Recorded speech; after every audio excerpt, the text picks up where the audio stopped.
तो दोस्तों एक बार फिर से स्वागत है आप सभी का आपके अपने favourite English learning channel scholar English पर। मेरा नाम है दीपिका कुमावत और मैं इस चैनल पर वेरियस कॉम्पिटिटिव एग्जाम्स के लिए इंग्लिश सब्जेक्ट टीच करती हूँ। तो बेसिकली आज के इस वीडियो में हम एक बहुत ही शानदार और इंटरेस्टिंग ऐसे को डिस्कस करने वाले हैं जिसका नाम है of studies by Francis Bacon. तो चलिए हमारे ऐसे में आगे बढ़ने से पहले सबसे पहले हम हमारे राइटर के बारे में थोड़ी बहुत इंफॉर्मेशन देख लेते हैं। दोस्तों अगर बात की जाए हमारे राइटर के बारे में तो फ्रांसिस बेकन इनका जो जन्म है वो 22 जनवरी 1561 लंदन इंग्लैंड में हुआ था। दोस्तों वो एक इंग्लिश फिलोसोफर और स्टेट्समैन थे जिन्होंने किंग जेम्स फर्स्ट के अंडर इंग्लैंड के अटॉर्नी जनरल और लॉर्ड चांसलर के रूप में काम किया है।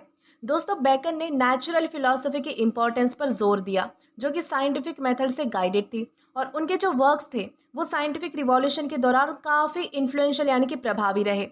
उनके कुछ फेमस वर्क्स है जैसे कि the new Atlantis, of truth, of friendship, the advancement of learning etcetera. और लास्टली उनकी जो डेथ है वो 9 अप्रैल 1626 इंग्लैंड में हुई थी। तो दोस्तों ये तो हमने बात कर ली हमारे राइटर के बारे में। अब इसी के साथ हम आगे बढ़ेंगे हमारे ऐसे की तरफ। तो चलिए हमारे ऐसे की तरफ बढ़ते हैं और उसे लाइन टू लाइन एक्सप्लेन कर हम अच्छे से डिटेल में समझने की कोशिश करते हैं। तो दोस्तों हमारा ऐसे जो है वो कुछ ऐसे शुरू होता है कि studies serve for delight, for ornament and for ability. दोस्तों इन लाइंस का मतलब ये है कि पढ़ाई इंसान के जीवन में 3 तरह से काम आती है। सबसे पहले पढ़ाई हमें डिलाइट का मतलब होता है खुशी, यानी कि जो खुशी होती है, जो हैप्पीनेस होती है उसका मतलब होता है डिलाइट। यानी कि यहाँ पर क्या बताया गया है कि पढ़ाई हमें डिलाइट देती है यानी कि खुशी देती है, क्योंकि जब भी हम कुछ नया सीखते हैं, नया पढ़ते हैं तो हमारा मन जो है वो खुश होता है और हमें अच्छा लगता है। दूसरा पॉइंट यहाँ पर बताया गया है कि पढ़ाई जो है वो ऑर्नामेंट की तरह होती है। दोस्तों ऑर्नामेंट क्या है? तो ऑर्नामेंट का मतलब होता है जो जेवर होते हैं, जो गहने होते हैं, जो हम अपने आप को जो है वो सुंदर दिखाने के लिए पहनते हैं ताकि हम जो है वो मतलब कि सुंदर लगे, सजे हुए लगे, तो उसे ऑर्नामेंट कहा जाता है। यानी कि जो गहने हैं, जेवर है, जो हमें सुंदर दिखाने का काम करते हैं उसे ऑर्नामेंट कहा जाता है। यानी कि पढ़ाई कैसी होती है? तो ऑर्नामेंट की तरह होती है, मतलब कि पढ़ाई इंसान की पहचान को सुंदर बनाती है। यहाँ पर बताया गया है कि एक पढ़ा लिखा व्यक्ति समाज में जो है वो समझदार लगता है और लोग उसकी बातों को ज़्यादा महत्व देते हैं, यानी कि ज़्यादा इंपॉर्टेंस देते हैं। यानी कि आपने देखा होगा जो पढ़ा लिखा व्यक्ति होता है उसकी इंपॉर्टेंस ज़्यादा होती है, उसे जो है वो ज़्यादा चीज़ें पूछे जाती है। कोई भी सलाह मशवरा करना हो तो एक पढ़ा लिखा व्यक्ति जो है वो हमारे समाज में मतलब कि ज़रूरी माना जाता है। और दोस्तों आगे बताया गया है कि तीसरा और सबसे ज़रूरी फ़ायदा ये है कि पढ़ाई जो है वो इंसान में एबिलिटी का मतलब होता है काबिलियत। यानी कि पढ़ाई जो है वो इंसान में एबिलिटी यानी कि काबिलियत पैदा करती है, जिससे कि वो सही फैसले लेना सीखता है, अपनी सोच को मजबूत करता है और ज़िंदगी के अलग अलग कामों को बेहतर तरीके से कर पाता है। इस तरह यहाँ पर जो है वो पढ़ाई ऐसा बताया गया है कि पढ़ाई जो है वो सिर्फ किताबों तक ही सीमित नहीं रहती, बल्कि इंसान की सोच, उसका जो व्यवहार है और उसके पूरे जीवन को आगे बढ़ाने में मदद करती है। यानी कि यहाँ पर क्या क्या बताया गया है? तो पढ़ाई हमें खुशी देती है यानी कि डिलाइट देती है। पढ़ाई एक ऑर्नामेंट की तरह होती है, यानी कि हमारे मतलब कि पर्सनालिटी को सुधारने का काम करती है, हमारे व्यक्तित्व को सुधारने का काम करती है और पढ़ाई हमारे अंदर एबिलिटी भी पैदा करती है। तो इस तरीके से यहाँ पर हमारी पहले समझाया गया है। दोस्तों इसके बाद हमारी अगली लाइन आती है, their chief use for delight is in privateness and retiring, for ornament is in discourse and for ability is in the judgement and disposition of business. दोस्तों इन लाइंस का मतलब क्या है? तो इन लाइंस में हमें ये बताया गया है कि पढ़ाई का जो यूज़ है, पढ़ाई का जो इस्तेमाल है वो अलग अलग जगहों पर अलग अलग तरीके से होता है। यहाँ पर चीफ यूज़ का मतलब होता है पढ़ाई का सबसे बड़ा और असली फ़ायदा यानी कि अहम फ़ायदा। तो यहाँ पर सबसे पहले बात करते हैं डिलाइट की, डिलाइट यानी कि खुशी के बारे में। अब ये जो डिलाइट है वो कहाँ पर उसका फ़ायदा हमें मिलेगा? तो पढ़ाई से मिलने वाली ये जो खुशी है वो ज़्यादातर हमें कहाँ पर मिलती है? तो प्राइवेटनेस में मिलती है या फिर हमारी जो रिटायरिंग का समय होता है वहाँ पर दिखाई देती है। मतलब कि जब इंसान अकेले में शांति से दुनिया की भाग दौड़ से दूर बैठकर कोई किताब पढ़ता है या फिर कुछ भी पढ़ता है या फिर कुछ नया सीख रहा होता है तब उसे सुकून मिलता है और उसका जो मन है वो खुश होता है। तो यहाँ पर आपको जो है वो डिलाइट का फ़ायदा मिलेगा, यानी कि यहाँ पर आपको क्या मिलेगी? तो खुशी मिलेगी। इसके बाद आता है ऑर्नामेंट। ऑर्नामेंट का मतलब आपको मैंने बताया था, ऑर्नामेंट का मतलब होता है पर्सनालिटी को सुंदर बनाना। अब पढ़ाई का ये जो फ़ायदा है वो कहाँ पर आपको मिलेगा, तो डिस्कोर्स में मिलेगा। दोस्तों डिस्कोर्स का मतलब होता है बातचीत करना या फिर चर्चा, ओके, यानी कि चर्चा करना, विचार विमर्श करना। तो यहाँ पर बताया गया है कि पढ़ाई का ये जो फ़ायदा है, ऑर्नामेंट वाला फ़ायदा, वो आपको डिस्कोर्स यानी कि बातचीत और चर्चा के समय दिखता है। क्योंकि जब इंसान पढ़ा लिखा होता है तो उसकी जो भाषा है, उसका जो बोलने का तरीका है, उसके जो विचार है वो बिल्कुल साफ होते हैं। उसकी जो सोच है वो बिल्कुल गहरी होती है और अपनी बात वो जो है वो अच्छे ढंग से लोगों के सामने रख पाता है, जिससे लोग उसकी बात को जो है वो ध्यान से सुनते भी हैं और उसकी रिस्पेक्ट भी करते हैं। तो अब इसी के साथ हमने ये भी जान लिया कि ऑर्नामेंट का फ़ायदा हमें कहाँ पर मिलेगा। अब लास्ट में सबसे ज़रूरी है एबिलिटी। एबिलिटी यानी कि काबिलियत। दोस्तों पढ़ाई से जो ये फ़ायदा है वो इंसान के जजमेंट, जजमेंट का मतलब होता है कि सही गलत समझने की ताकत, और disposition of business. Disposition of business का मतलब होता है काम काज को सही तरीके से संभालने की क्षमता। यानी कि पढ़ाई का जो ये फ़ायदा है, एबिलिटी वाला फ़ायदा, तो वो आपको कहाँ कहाँ पर मिलेगा, तो आपको जजमेंट में मिलेगा और डिस्पोजिशन ऑफ बिजनेस में मिलेगा।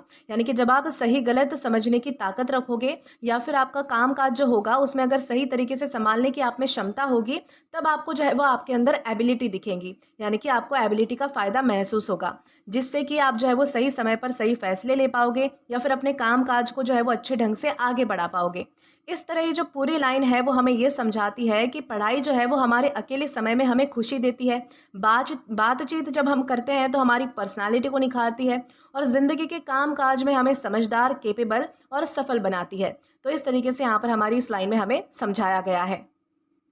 दोस्तों इसके बाद हमारा अगला सेंटेंस आता है, for expert man can execute and perhaps जज of particulars one by one, but the general counsels and the plot and marshalling of affairs come best from that those are learned.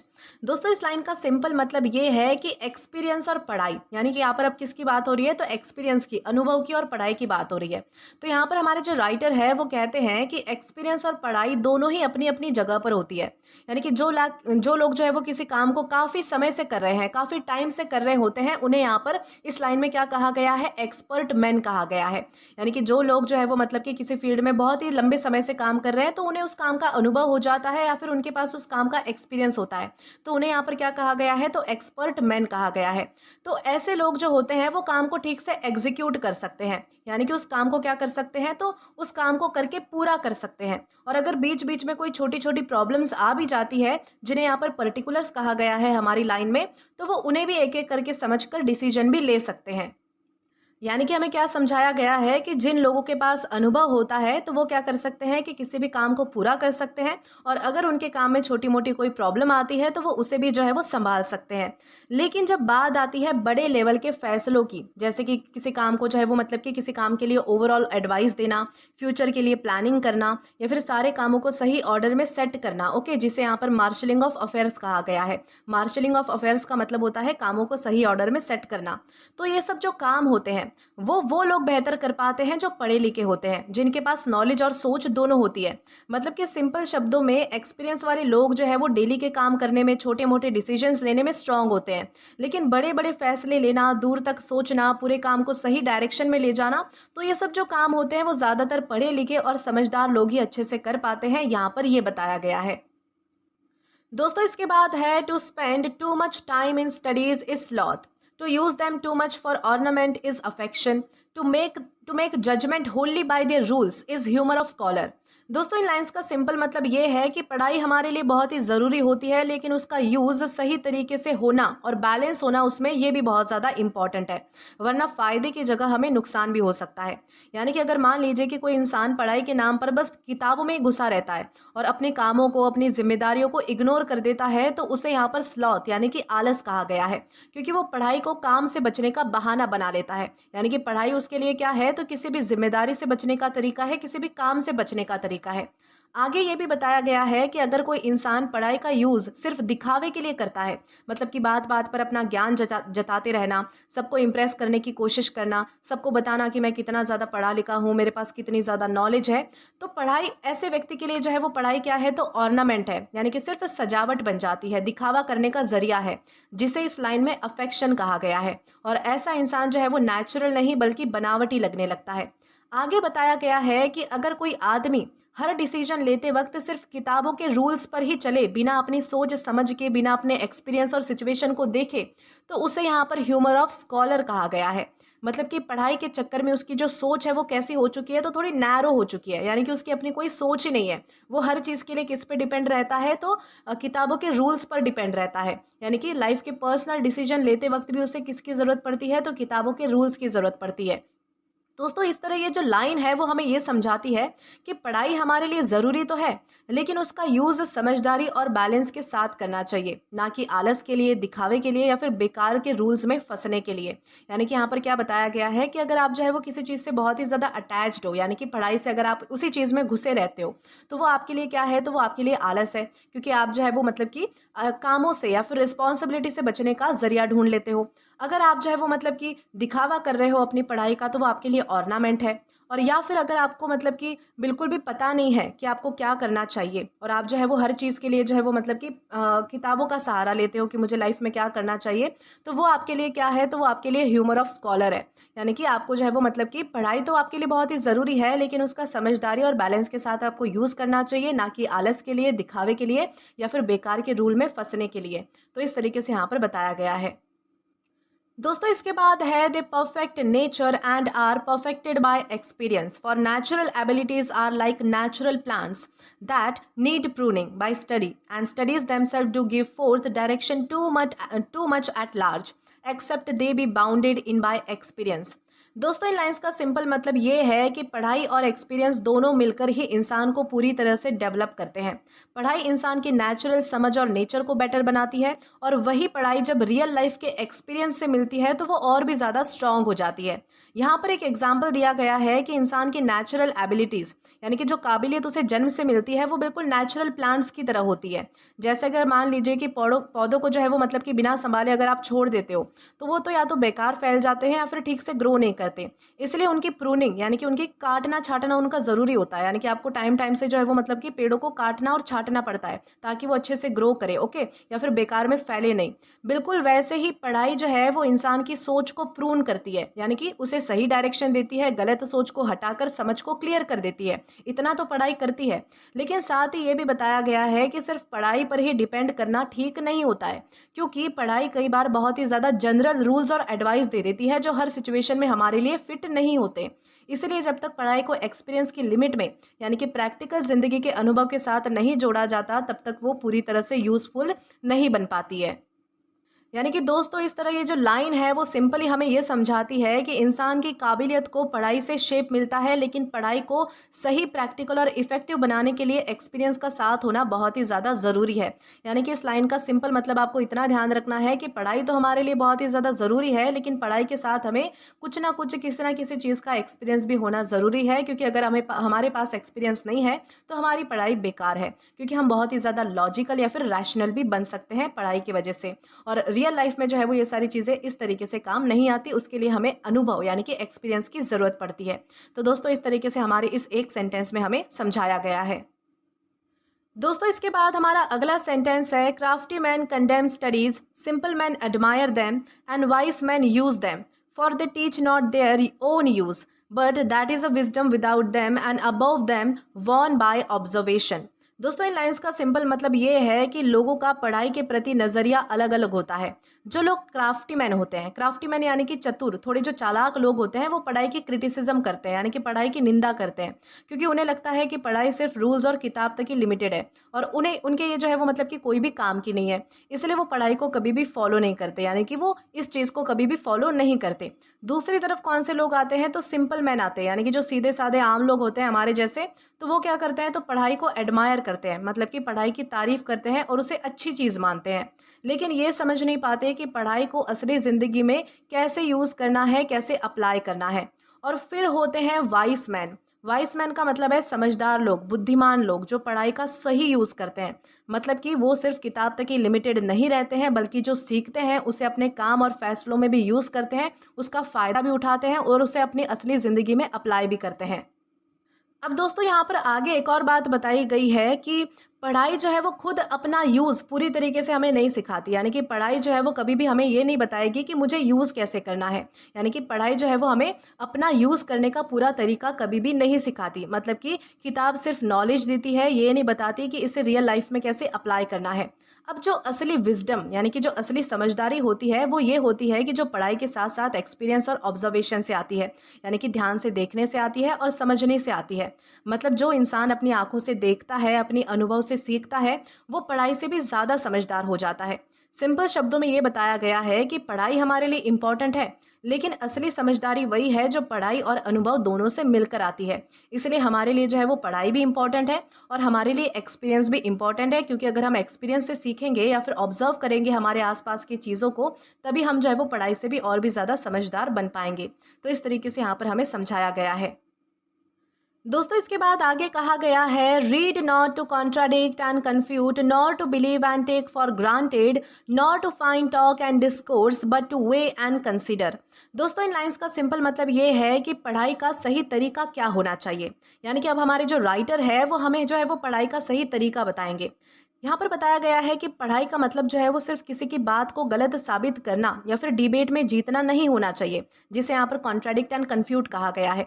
तो यहाँ पर हमारे जो writer है वो क्या बताते हैं कि आप पढ़ लिख कर जो है वो किसी को नीचा दिखाने के लिए मत पढ़ाई करो। यानी कि आप जो है वो जब भी कुछ पढ़ते हो या फिर आप पढ़ लिख जाते हो, मतलब कि आप लिटरेट हो जाते हो, तो इसका मतलब ये नहीं है कि आप जो है वो किसी की भी बातों में जीत जाओगे। यानी कि इसलिए मत पढ़ो कि आप जो अगर आप जो है वो पढ़ लिख गए तो मैं जो है वो किसी की भी बातों को जो है वो मतलब कि बातों में जो है वो उसे मतलब कि गिरा दूंगा या फिर बातों में नीचा दिखा दूंगा, तो इसलिए पढ़ाई मत करो। मतलब कि दूसरों से आर्ग्यू करने के लिए, उनसे डिबेट करने के लिए, उनसे आगे निकलने के लिए पढ़ाई मत करो। साथ ही पढ़ाई का मतलब ये भी नहीं है कि जो कुछ भी पढ़ो उसे बिना सोचे समझे सिर्फ मान लो और सच समझ लो, जिससे यहाँ पर क्या कहा गया है, तो belief and take for granted कहा गया है। यानी कि यहाँ पर क्या कहा गया है कि ऐसा नहीं होना चाहिए कि पढ़ाई पर ब्लाइंडली डिपेंड कर जाओ आप। यानी कि क्या होता है कि हम जो भी पढ़ते हैं उसे सच मान लेते हैं, लेकिन ऐसा नहीं होना चाहिए। यानी कि हमारे राइटर क्या कहते हैं कि ना ही तो आप जो है वो किसी से डिबेट करने के लिए, किसी से जो है वो जीतने के लिए पढ़ाई करो, और ना ही इसलिए पढ़ाई करो कि आपको जो है वो मतलब कि सब कुछ सच लगने लगे जो भी आपने पढ़ा है वो। और ना ही पढ़ाई का मकसद ये हो कि सिर्फ डिस्कशन और शो ऑफ के लिए नॉलेज इकट्ठा करो, जिसे यहाँ पर फाइंड टॉक एंड डिस्कोर्स कहा गया है। यानी कि पढ़ाई का हमारा मकसद ये भी नहीं होना चाहिए कि हमें जो है वो लोगों के सामने शो ऑफ करना है हमारी नॉलेज को, या फिर हमारी जो मतलब कि हमने जो कुछ भी पढ़ा है, हमारे पास जो भी नॉलेज है, वो हमें शो ऑफ करने के लिए पढ़ाई नहीं करनी चाहिए। अब यहाँ पर क्या बताया गया है कि असली पढ़ाई तो ये है कि जो भी सीखो उसे सोच समझ कर परखो और वे और कंसिडर करो। यानी कि उसे नापो तोलो, माप तोल करो उसका, और कंसिडर करो। मतलब कि हर चीज़ को ध्यान से समझो, सही गलत को अलग करो, ताकि अपने थॉट्स और डिसीजन में उसे जो है वो सही तरीके से लगा सको। यानी कि ऐसा नहीं है कि जो भी सुन लिया वो ब्लाइंडली फॉलो कर लिया, ऐसा बिल्कुल भी नहीं करना है। जो भी आप मतलब कि पढ़ते हो, जो भी आप किसी से सुनते हो, उसे सोच समझ कर परखना है, वे करना है, यानी कि तोलना है, कंसिडर करना है, ताकि आप जो है वो उसको अपनी तरीके से अपने लाइफ में अप्लाई कर सको। यानी कि सिंपल शब्दों में पढ़ाई का मकसद सिर्फ शो ऑफ करना, डिबेट करना, ब्लाइंड बिलीफ करना ये नहीं होता है, बल्कि समझ और सोच के साथ सीखना और उसे अपनी असली ज़िंदगी में अप्लाई करना होता है। तो इस तरीके से यहाँ पर हमें समझाया गया है। दोस्तों इसके बाद बताया गया है, some books are to be tasted, others to be swallowed and some few to be chewed and digested. That is, some books are to be read only in parts, others to be read but not curiously, and some few to be read wholly and with diligence and attention. दोस्तों इन lines का simple मतलब ये है कि किताब को जो पढ़ने का तरीका है वो अलग अलग होता है। यहाँ पर कहा गया है कि कुछ किताबें टेस्टेड यानी कि छोटा सा टेस्ट लेने के लिए होती है, मतलब कि उनकी सिर्फ कुछ इंपॉर्टेंट बातें ही पढ़ी जाती है, पूरी किताब नहीं पढ़ी जाती। ये बुक सिर्फ जो है वो कुछ पार्ट्स में ही पढ़ी जाती है। फिर कुछ किताब जो है वो ऐसी आती है जो स्वैलोड यानी कि पूरी तरह से निगलने के लिए होती है, मतलब कि इन्हें पढ़ना ज़रूरी तो है लेकिन ज़्यादा डिटेल में जाने की ज़रूरत नहीं है, बस जनरल अंडरस्टैंडिंग के लिए पढ़ लो। और कुछ किताबें च्यूड एंड डाइजेस्टेड यानी कि ध्यान से चबाकर पचाने वाली होती है, मतलब कि इन्हें पूरी तरह पढ़ना ज़रूरी होता है। इन्हें पढ़ो, ध्यान दो और सोचो समझो, ताकि नॉलेज जो है वो अच्छी तरह से अंदर जाए और आपके काम आए। यानी कि सिंपल वर्ड्स में यहाँ पर यह बताया गया है कि हर किताब का जो इम्पोर्टेंस है वो अलग अलग होता है। कुछ सिर्फ रीडिंग के लिए बनी होती है, कुछ सिर्फ हमें जनरल आइडियाज़ देने के लिए बनी होती है, और कुछ किताबें ऐसी होती है कि जिससे असली और गहरा ज्ञान मिलता है। इसका मतलब ये है कि पढ़ाई में जो है वो बुक्स के चॉइस और उनके पढ़ने के तरीके का ध्यान रखना हमें बहुत ही ज़्यादा ज़रूरी होता है, ताकि हमारा जो टाइम और हमारी जो मेहनत है वो दोनों ही सही जगह पर यूज़ हो सके। तो इस तरीके से यहाँ पर हमें समझाया गया है। दोस्तों, इसके बाद हमें बताया गया है कि some books also may be read by deputy and extract made of them by others, but that would be only in the less important arguments and the meaner sort of books, else distilled books are like common distilled waters flashy things. दोस्तों, इन lines का simple मतलब है कि कुछ किताब ऐसी होती है जिसे हम खुद पढ़ने के बजाय किसी और से पढ़वा सकते हैं, या फिर उनका जो सार होता है, सार यानी कि जो एक्सट्रैक्ट होता है, यानी कि जो समरी होती है, वो किसी और से भी ले सकते हैं कि इस बुक में क्या क्या बताया गया है। जैसे मान लीजिए कि कोई किताब बहुत ही लंबी है, या फिर उसमें जो है वो हर छोटी छोटी बातें इंपॉर्टेंट ना हो, तो बस उसके कुछ मेन पॉइंट्स को समझने के लिए जो है वो हम दूसरों की हेल्प ले सकते हैं, या फिर दूसरों की बनाई गई समरी पे हम डिपेंड कर सकते हैं। लेकिन ये सिर्फ छोटी और जो कम इंपॉर्टेंट बुक्स होती है, या फिर जो सिंपल टॉपिक्स होते हैं, उनके लिए ठीक है। लेकिन अगर हम इंपॉर्टेंट और गहरी किताब भी दूसरों के एक्सट्रैक्ट पर छोड़ देंगे, यानी कि दूसरों की समरी पर हम डिपेंड करेंगे किसी इंपॉर्टेंट बुक के लिए भी, तो उसका कोई फ़ायदा नहीं होगा। क्योंकि राइटर हमें इसे समझाने के लिए कहते हैं कि जो ऐसी डिस्टिल्ड बुक्स होती है, डिस्टिल्ड बुक्स का मतलब है कि जो किसी और ने पढ़कर उसका यानी कि सार बनाया हो, या फिर उसकी समरी बनाई हो, तो ऐसी बुक्स कैसी होती है, तो बिल्कुल कॉमन डिस्टिल्ड वाटर की तरह होती है। यानी कि जो दिखने में तो अच्छी लगती है, पर असली पावर या फिर नॉलेज नहीं देती है, बस थोड़ा फ्लैशी लगता है। यानी कि सिंपल शब्दों में हमें यहाँ पर यह बताया गया है कि छोटी या फिर जो नॉर्मल किताब होती है, वो दूसरों उसके लिए जो है वो आप दूसरों के एक्सट्रैक्ट पर, दूसरों की समरी पर डिपेंड कर सकते हो। लेकिन जो बड़ी और इम्पॉर्टेंट किताब है, उसको खुद पढ़ो, ताकि जो है वो मतलब कि आपको तभी असली और सही ज्ञान मिल सके। तो इस तरीके से यहाँ पर बताया गया है। दोस्तों, इसके बाद हमें आगे बताया गया है, reading make the full man, conference a ready man, and writing an exact man, and therefore if a man right little he had need have a great memory, if he confer little he had need have a present wit, and if he read little he had need have much cunning to seem to know that he doth not। दोस्तों, इन lines का simple मतलब ये है कि पढ़ाई, बातचीत और लिखाई यानी कि राइटिंग का जो है वो तीनों का अलग अलग इफेक्ट जो है वो इंसान पर होता है।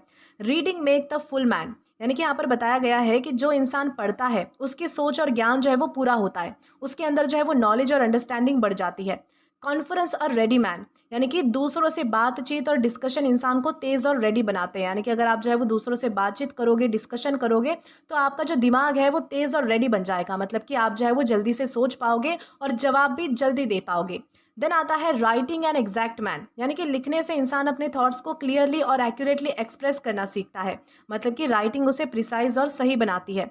लेकिन यहाँ पर यह बताया गया है कि अगर कोई आदमी कम लिखता है, तो उसके पास ग्रेट मेमोरी यानी कि अच्छी याददाश्त होनी बहुत ही ज़्यादा ज़रूरी होती है, ताकि वो सभी बातों को याद रख सके। क्योंकि वो लिख तो नहीं रहा, यानी कि अब वो जो है वो मतलब कि लिखने का काम नहीं कर रहा है, तो उसके पास दिमाग तेज़ होना चाहिए। और बाद में बताया गया है कि अगर कोई आदमी कम बातचीत करता है, तो उसके पास प्रेजेंट विट यानी कि तेज दिमाग और तुरंत सोचने की पावर होनी चाहिए, ताकि वो डिस्कशन में फेल ना हो। और अगर कोई आदमी कम पढ़ता है, तो उसे कनिंग यानी कि चतुराई और स्मार्टनेस का सहारा लेना पड़ता है, ताकि वो ऐसा लगे कि वो सब कुछ जानता है, जबकि असल में उसने कम पढ़ा है। यानी कि सिंपल शब्दों में यहाँ पर बताया गया है कि हमारी जो पढ़ाई है, जो बातचीत है और हमारी जो राइटिंग है यानी कि लिखाई है, वो तीनों मिलकर इंसान को फुल्ली कैपेबल और समझदार बनाते हैं। और जो व्यक्ति इन सारी चीज़ों में वीक होता है, उसे याददाश्त, दिमाग और चतुराई का सहारा लेना पड़ता है, ताकि वो खुद को स्मार्ट और नॉलेजेबल दिखा सके, जबकि वो इतना नहीं होता। तो इस तरीके से यहाँ पर बताया गया है। दोस्तों, इसके बाद हमारी अगली लाइन आती है, histories make man wise, poets witty, the mathematics subtle, natural philosophy deep, moral grave, logic and rhetoric able to contend. दोस्तों, इन लाइंस का सिंपल मतलब ये है कि अलग अलग सब्जेक्ट इंसान पर अलग अलग तरीके के प्रभाव डालते हैं। हिस्ट्री यानी कि जो इतिहास पढ़ते हैं, यानी कि जो इतिहास पढ़ने से क्या होता है कि इंसान वाइज यानी कि समझदार बन जाता है, क्योंकि हम दूसरों के फैसले और गलतियों से सीखते हैं और उन्हीं गलतियों को हम फिर से नहीं दोहराते। पोइट्स यानी कि कविता, कविता और साहित्य पढ़ने से इंसान विटी मतलब कि चतुर और क्रिएटिव सोच वाला बन जाता है, क्योंकि उसके पास इमेजिनेशन और मज़ेदार आइडियाज आने लगते हैं। अब तीसरा आता है मैथमेटिक्स, यानी कि जो लोग गणित पढ़ते हैं, तो गणित पढ़ने से इंसान सटल यानी कि छोटी छोटी बातों और पैटर्न्स को ध्यान से समझने वाला बन जाता है, यानी कि गहराई को समझने वाला बन जाता है। नेचुरल फिलॉसफी, दोस्तों, यानी कि प्रकृति और साइंस पढ़ने से इंसान डीप मतलब कि गहरा और सोचने वाला बन जाता है। देन इसके बाद आता है मॉरल स्टडीज़। मॉरल स्टडीज़ यानी कि एथिक्स और इंसान के जो सही गलत के प्रिंसिपल्स होते हैं, अगर उनको कोई इंसान पढ़ता है तो इंसान जो है वो ग्रेव यानी कि सीरियस और ज़्यादा सोचने वाला बन जाता है। और लॉजिक और रेटोरिक यानी कि तर्क और डिबेट की कला पढ़ने से इंसान एबल टू कंटेंट मतलब कि अपने थॉट्स को क्लियरली और स्ट्रॉन्ग एक्सप्रेस करने वाला यानी कि डिबेट में कॉन्फिडेंट होने वाला बन जाता है। यानी कि सिंपल शब्दों में हमें अलग अलग चीज़ों के अलग अलग तरीके से इंसान को मतलब कि अलग अलग चीज़ें जो है वो इंसान को अलग अलग तरीके से बेटर बनाती है, ये बताया गया है। यहाँ पर क्या क्या बताया गया है, तो जो हिस्ट्री होती है वो हमें समझदार बनाती है, जो कविताएं होती है वो हमें चतुर और इमेजिनेटिव बनाती है, जो गणित होती है यानी कि जो मैथमेटिक्स होती है वो हमें सटल और प्रिसाइज बनाती है, साइंस हमें डीप और लॉजिकल बनाती है, एथिक्स हमें सीरियस और थॉटफुल बनाती है, और लॉजिक हमारी डिबेट को स्ट्रांग और कॉन्फिडेंट बनाती है। तो इस तरीके से यहाँ पर हमें समझाया गया है। दोस्तों इसके आगे बताया गया है एब्यूएंट स्टडिया इन मोरिस study passes into influence and manners. Nay, there is no stond or impediment in the wit, but may wrought out by fit studies, like as disease of the body may have appropriate exercises। दोस्तों इस line का simple मतलब ये है कि पढ़ाई का जो असर है वो दिमाग तक ही नहीं बल्कि इंसान के मैनर्स और हैबिट तक भी पहुंचता है। यहाँ पर कहा गया है अबुएंट स्टडिया इन मोरिस, मतलब कि जो हम पढ़ते हैं वो हमारी सोच, काम करने का तरीका और हमारे बर्ताव को भी बदल देता है। यानी कि यहाँ पर बताया गया है ना कि स्टडीज पास इनटू इन्फ्लुएंस मैनर्स, तो इसका मतलब ये है कि जो हम पढ़ते हैं वो हमारी सोच को, हमारे काम करने के तरीके को और हमारा जो बिहेवियर है उसको बदल सकता है। लेकिन अगर किसी का विट यानी कि किसी का दिमाग या फिर किसी की जो समझदारी है उसमें अगर कोई कमी हो तो वो फिट स्टडीज़ यानी कि सही और प्रॉपर पढ़ाई के थ्रू सुधारी जा सकती है। यानी कि अगर मान लीजिए कि किसी की समझदारी में कोई कमी है, किसी के दिमाग में कोई कमी है, तो वो प्रॉपर स्टडी के ज़रिए हम जो है वो उसके दिमाग को भी सुधार सकते हैं। जैसे अगर मान लीजिए कि शरीर में कोई डिसीज़ यानी कि बीमारी हो जाती है तो उसे ठीक करने के लिए हमें एप्रोप्रिएट एक्सरसाइज यानी कि सही तरीके की एक्सरसाइज करनी पड़ती है, वैसे ही दिमाग या फिर हैबिट्स की वीकनेस को भी पढ़ाई के तरीके से मतलब कि इम्प्रूव किया जा सकता है। यानी कि सिंपल शब्दों में यहाँ पर ये बताया गया है कि पढ़ाई सिर्फ नॉलेज ही नहीं देती है बल्कि इंसान के सोचने का तरीका और उसकी आदतें भी सुधारती है। और अगर किसी में कुछ कमी है तो पढ़ाई से उसे पूरा किया जा सकता है।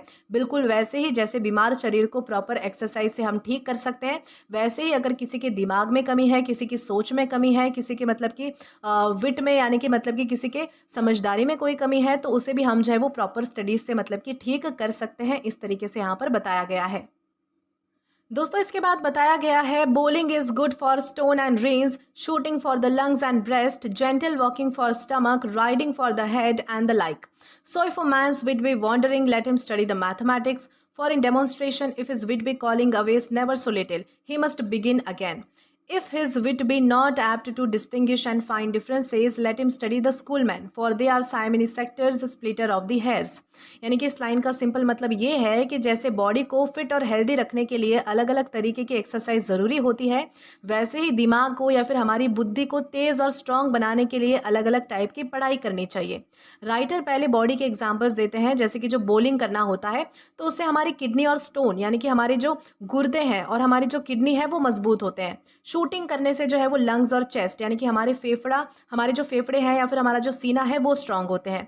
जेंटल वॉकिंग यानी कि हल्की सी वॉक के वजह से जो है वो हमारी स्टमक अच्छी रहती है, यानी कि जो हल्का चलना है यानी कि जेंटल वॉकिंग है वो हमारे स्टमक के लिए अच्छी है। और राइडिंग यानी कि जो घोड़े की सवारी है वो हमारे हेड के लिए फ़ायदेमंद है। इसी तरह अगर किसी का विट वॉन्डरिंग है यानी कि अगर मान लीजिए कि किसी का दिमाग इजीली भटकने वाला है तो उसे मैथमेटिक्स पढ़नी चाहिए, क्योंकि मैथ्स में जो है वो प्रूफ्स और प्रॉब्लम सॉल्व करते वक्त अगर थोड़ा सा भी ध्यान हमारा हट जाता है तो हमें फिर से स्टार्ट करना पड़ता है, जो हमारा क्या करेगा तो फोकस और अटेंशन को इम्प्रूव करेगा। तो अगर मान लीजिए कि किसी का दिमाग भटकने वाला है तो उसे क्या पढ़ना चाहिए, तो मैथमेटिक्स पढ़ना चाहिए। और इसी के साथ आगे बताया गया है कि अगर किसी का दिमाग डिफरेंसेस या फिर छोटे छोटे फर्क समझने में वीक है तो उसे स्कूलमैन यानी कि पुराने विद्वानों की डिटेल ओरिएंटेड पढ़ाई पढ़नी चाहिए, क्योंकि वो साइमनी सेक्टर्स यानी कि स्प्लिटर्स थे, हेयर स्प्लिटर्स थे। यानी कि यहाँ पर साइमनी सेक्टर्स का क्या मतलब होता है, जो छोटी छोटी बातों का फर्क निकालते थे ऐसे लोग। तो यहाँ पर बताया गया है कि जो लोग मतलब कि डिफरेंसेस को समझ नहीं पाते हैं, छोटी छोटी चीज़ों में फ़र्क नहीं निकाल पाते हैं, तो उन्हें क्या पढ़ना चाहिए, तो स्कूलमैन पढ़ना चाहिए। यानी कि सिंपल शब्दों में यहाँ पर हमें ये बताया गया है, ये लाइन हमें ये समझाती है कि जैसे बॉडी को अलग अलग एक्सरसाइजेस चाहिए अलग अलग चीज़ों के लिए, वैसे ही दिमाग को भी तेज़, फोकस्ड और डिटेल ओरिएंटेड बनाने के लिए अलग अलग तरीके की पढ़ाई करनी पड़ती है। तो इस तरीके से यहाँ पर हमें समझाया गया है। अब दोस्तों हमारे इस ऐसे की आखिरी कुछ लाइंस है। If he be not apt to beat over matters and to call up one thing to prove and illustrate another, let him study the lawyers cases, so every defect of the mind may have a special receipt. दोस्तों इन lines का simple मतलब ये है कि अगर किसी इंसान का दिमाग चीज़ों को लॉजिकली जोड़कर सोचने में वीक है, मतलब कि वो बीट ओवर मैटर्स, इसका मतलब होता है मामलों को गहराई से सोचना, या फिर call up one thing to prove and illustrate another, इसका मतलब होता है एक चीज़ का यूज़ करके दूसरी चीज़ को समझना या फिर प्रूव करना। अगर कोई इंसान ये सब नहीं कर पाता तो उसे लॉयर्स केसेस यानी कि कानून के केसेस पढ़ने चाहिए। लॉयर के केसेस पढ़कर इंसान ये सीखता है कि कैसे अलग अलग फैक्ट्स को जोड़कर एक स्ट्रॉन्ग आर्ग्यूमेंट बनाया जाता है, या फिर कैसे किसी पॉइंट को लॉजिकली प्रूव किया जाता है। आगे हमारे राइटर ये कहते हैं कि हर दिमाग की वीकनेस का एक स्पेशल रिसीट यानी कि एक खास तरीका होता है, मतलब कि हर कमी को किसी ना किसी प्रॉपर पढ़ाई और प्रैक्टिस से सुधारा जा सकता है। सिंपल शब्दों में यहाँ पर यह बताया गया है कि अगर दिमाग चीज़ों को लॉजिकली जोड़ नहीं पाता तो कानून की पढ़ाई करो, और ये भी समझो कि मेंटल वीकनेस को सही पढ़ाई से मतलब कि ठीक किया जा सकता है। तो इस तरीके से हमारे इस ऐसे में यानी कि आखिरी लाइंस में बताया गया है। दोस्तों इसी के साथ हमारे इस ऐसे का लाइन टू लाइन एक्सप्लेनेशन यहीं पर खत्म होता है। अब आइए एक बार इसका ओवरऑल मैसेज देख लेते हैं। दोस्तों इस पूरे ऐसे का यानी कि ऑफ स्टडीज का ओवरऑल मैसेज ये है कि पढ़ाई इंसान के जीवन का एक महत्वपूर्ण हिस्सा है, जो उसकी सोच को, व्यवहार को और काम करने की क्षमता को गहराई से प्रभावित करता है, यानी कि इन्फ्लुएंस करता है। पढ़ाई इंसान को खुशी देती है, उसकी जो पर्सनैलिटी है उसको निखारती है और उसे ज़िंदगी के फैसले लेने के लायक बनाती है। लेकिन इसका मतलब सिर्फ किताबों में डूबा रहना या फिर अपना ज्ञान दिखाना नहीं होता। राइटर बताते हैं कि पढ़ाई तभी फायदेमंद होती है जब उसका यूज़ समझदारी और बैलेंस के साथ किया जाता है, और जब उसे रियल लाइफ के एक्सपीरियंस के साथ जोड़ा जाता है। हर किताब को पढ़ने का तरीका अलग होता है, कुछ सिर्फ देखने के लिए होती है, कुछ को सिर्फ ध्यान से पढ़ा जाता है और कुछ को गहराई से समझना ज़रूरी होता है। सिर्फ समरी और दूसरों के नोट्स पर डिपेंड करना सही नहीं होता, क्योंकि गहरी और इम्पोर्टेंट किताब का असली ज्ञान खुद पढ़ने से मिलता है, ना कि दूसरों पर डिपेंड रहने से। अलग अलग सब्जेक्ट्स दिमाग की अलग अलग क्षमताओं को विकसित करते हैं। जैसे कि शरीर की हर बीमारियों के लिए अलग अलग दवाइयाँ होती है, अलग अलग एक्सरसाइज होती है, वैसे ही दिमाग की हर कमजोरी को सही पढ़ाई से हम जो है वो मतलब कि सुधार सकते हैं। इस तरह इस ऐसे का सेंट्रल मैसेज ये है कि पढ़ाई का असली उद्देश्य इंसान को समझदार, बैलेंस्ड और प्रैक्टिकल और केपेबल बनाना है, ताकि वो अपनी ज़िंदगी और काम को दोनों को मतलब कि बैलेंस करके चला सके या फिर सही तरीके से चला सके। तो इस तरीके से हमारे ऐसे में हमें समझाया गया था। तो दोस्तों इसी के साथ हमारा ये जो ऐसे है वो यहीं पर ख़त्म होता है। आशा करती हूँ कि आपको ये जो वीडियो है वो अच्छे से मतलब कि ये जो ऐसे है बेसिकली वो आपको समझ भी आया होगा और पसंद भी आया होगा। दोस्तों अगर आपने अभी तक हमारा टेलीग्राम चैनल ज्वाइन नहीं किया है तो टेलीग्राम पर English with Deepika Kumawat search करके या फिर डिस्क्रिप्शन में दिए गए लिंक के थ्रू, साथ ही साथ अभी जो आपको आपके स्क्रीन पर QR कोड दिख रहा है वहाँ से भी आप जो है वो डायरेक्टली स्कैन करके हमारा टेलीग्राम चैनल ज्वाइन कर सकते हैं, ताकि आप कभी भी किसी भी नए आने वाले वीडियोस को लेकर कोई भी अपडेट्स को मिस ना करें। और दोस्तों अगर आपको आज का ये वीडियो पसंद आया है या फिर हेल्पफुल लगा है तो do like this video, subscribe the channel and share as much as you can.